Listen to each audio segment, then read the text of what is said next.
The Queen of Sheba, also called Bilqis and Makeda, is a figure first mentioned in the Hebrew Bible.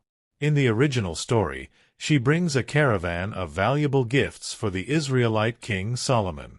This account has undergone extensive Jewish, Islamic, Yemenite, and Ethiopian elaborations, becoming one of the most widespread and fertile cycles of legends in Asia and Africa. Modern historians and archaeologists identify Sheba as the ancient South Arabian kingdom of Saba that existed in modern-day Yemen, although no trace of the queen herself has been found. The queen's existence is disputed among some historians. The Queen of Sheba, whose name is not stated, came to Jerusalem with a very great retinue, with camels bearing spices and very much gold and precious stones. Never again came such an abundance of spices as those she gave to Solomon. She came to prove him with hard questions, which Solomon answered to her satisfaction.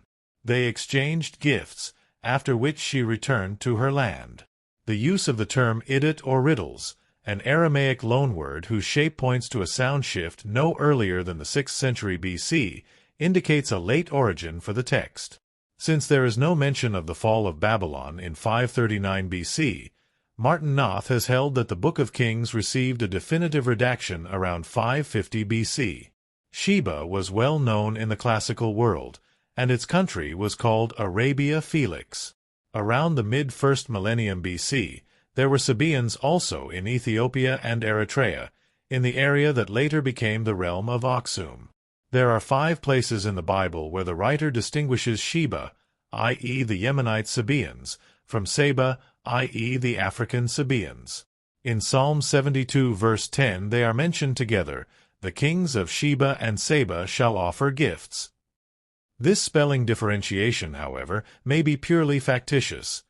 The indigenous inscriptions make no such difference, and both Yemenite and African Sabaeans are spelled in exactly the same way.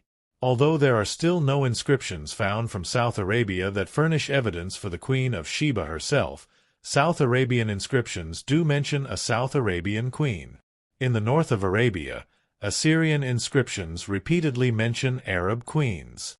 Furthermore, Sabaean tribes knew the title of Mqtwyt, High Official, Makeda or Makeda, the personal name of the queen in Ethiopian legend, might be interpreted as a popular rendering of the title of Mqtwyt. This title may be derived from ancient Egyptian Mkit, protectress, housewife. The queen's visit could have been a trade mission. Early South Arabian trade with Mesopotamia involving wood and spices transported by camels is attested in the early 9th century BC and may have begun as early as the 10th.